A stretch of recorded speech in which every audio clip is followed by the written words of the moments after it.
Guys, India में opportunities और employment दोनों की ही कमी नहीं है, लेकिन फिर भी आज भी इंडियन यूथ एम्प्लॉयमेंट को लेकर सबसे ज्यादा टेंशन में रहता है।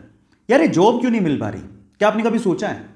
जो कंपनीज इंडिया में इंडियन यूथ को रिक्रूट करती हैं, उसका इसके बारे में क्या ख्याल है पता है? वो ये कहती हैं कि इंडिया में यूथ की कमी नहीं है, लेकिन स्किलफुल, स्मार्ट, एम्प्लॉयबल यूथ की बहुत कमी है। और जो यूथ स्किलफुल है और स्मार्ट है, उसके लिए जॉब की कोई कमी नहीं है। अब इसको थोड़ा मैं स्टोरी के थ्रू समझाने की कोशिश करता हूं, ध्यान से समझिएगा, जिससे आपको ज्यादा समझ में आएगा। एक बार दो दोस्त थे, एक का नाम था सतीश, दूसरे का नाम था महेश। दोनों ने स्कूलिंग, कॉलेज सब साथ में पूरा किया। मजे की बात यह थी कि उनकी सेम ही कंपनी में जॉब लग गई। दोनों ने बहुत हार्डवर्क किया पूरे साल भर। साल भर बाद उनका प्रमोशन होना था। तो जिस दिन प्रमोशन था उस दिन बॉस आए। उन्होंने सतीश को प्रमोशन लेटर देते हुए कहा कि सतीश, तुम्हारा प्रमोशन होता है। तब महेश ने पूछा कि सर मेरा? तो बॉस ने कहा कि महेश, आई एम सॉरी, तुम्हें प्रमोशन नहीं मिल पाएगा, इस साल तो कम से कम नहीं मिल पाएगा, वर्क हार्ड। तो ऐसा करके बॉस अपने कैबिन में चले गए। महेश उदास हो गया। महेश सोचने लगा कि सेम स्कूल से किया, सेम कॉलेज से किया, एक साल मैंने भी हार्डवर्क किया है, मेरा प्रमोशन क्यों नहीं हुआ? अब दिमाग में उस टाइम क्या बातें आती है पता है? भाई, यहां तो बटरिंग से ही प्रमोशन होता है। जरूर सतीश ने बटरिंग की होगी बॉस की, और उसको गुस्सा आ गया। उसने सोचा मैं कल से नहीं आऊंगा। वो बॉस के कैबिन में गया और बॉस को बोलता है कि बॉस, अब मैं कल से तो नहीं आऊंगा, आई एम सो सॉरी। तो बॉस ने कहा कि क्यों नहीं आओगे? तो वो कहता है कि बॉस, मैंने बहुत हार्डवर्क किया पूरे साल भर, लेकिन मेरा प्रमोशन नहीं हुआ।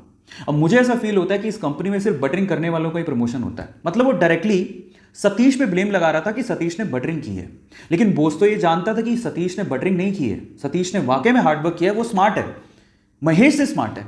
अब इस चीज को प्रूव कैसे करें? बॉस ने लगाया दिमाग, इसलिए तो वो बॉस था, उसने दिमाग लगाया। उसने क्या कहा, महेश एक काम करो, मैं तुम्हें एक टास्क देता हूं, अगर तुमने वो टास्क कर लिया तो मैं तुम्हें सतीश से ज्यादा पैसे दूंगा और प्रमोशन भी दूंगा।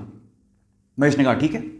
तो बॉस ने कहा तुम एक काम करो, अभी जाओ बाहर, तो हमारे इलाके में पता करो कि आम कौन बेचता है। महेश गया, आधे घंटे बाद वापस आया और बोलता है कि आम एक्चुअली पूरे इलाके में, हमारे इलाके में थोक के भाव में सिर्फ एक ही आदमी बेचता है। तो फिर बॉस ने कहा महेश एक और काम करो, अब जाके पता करके आओ कि वो कितने कितने रुपए किलो में आम बेचता है।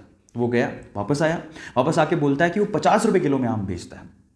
अब बॉस ने क्या कहा, महेश मैं सेम चीज अब मैं सतीश से करवाता हूं, तुम ध्यान से देखना। उन्होंने सतीश को बुलाया और सतीश को बोलता है कि सतीश एक काम करो, इस इलाके में जो आम बेचता है उसकी खबर लेके आओ कि कौन कौन आम बेचता है। सतीश गया मार्केट में और वापस आया आधे घंटे बाद, और सतीश ने जो कहा महेश उसको देखता रह गया। सतीश ने कहा बॉस, यहां पे आम सिर्फ एक ही आदमी बेचता है और वो 50 रुपए किलो बेचता है, लेकिन उसके पास टोटल 60 से 70 किलो आम है और वो एक साथ अगर हम खरीद ले वो 40 रुपए किलो में दे देगा। और अगर हमने 40 रुपए किलो में वो 60 से 70 किलो आम बेच दिए और हमने अगर 50 रुपए किलो में से सेल किया तो हमें बहुत प्रॉफिट होगा। और आगे आने वाले समय में हम लोग आम में भी अपना हाथ आजमा सकते हैं, आम के बिजनेस में भी। अब आप समझिए कि सतीश और महेश में क्या फर्क था। आप समझ पा रहे हैं कि स्मार्टनेस और स्किल का क्या मतलब होता है। आज का यूथ क्या है ना, सिर्फ इस फिलॉसफी में, ज्यादातर यूथ इसी फिलॉसफी में जीता है कि इतने में इतना ही मिलेगा।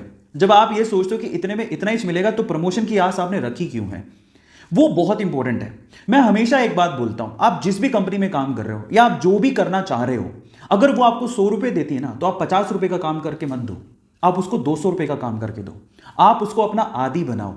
जब आप उसको अपना आदी बना लोगे तो आप जिंदगी में प्रमोशन के लिए या एम्प्लॉयमेंट के लिए टेंशन में कभी नहीं रहोगे।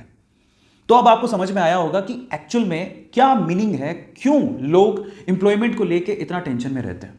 सो गाइस, मेरी तरफ से मैंने समझाने की कोशिश करी है। ऐसी अमेजिंग स्टोरीज के लिए यूट्यूब पे हमारे चैनल को सब्सक्राइब कर लीजिए, और अगर आप इंस्टाग्राम पे देख रहे हैं तो मुझे फॉलो करना मत भूलिएगा, और इस स्टोरी को लोगों के साथ शेयर जरूर करिएगा ताकि वो समझें कि यूथ और स्किलफुल यूथ में क्या फर्क है। Thank you so much.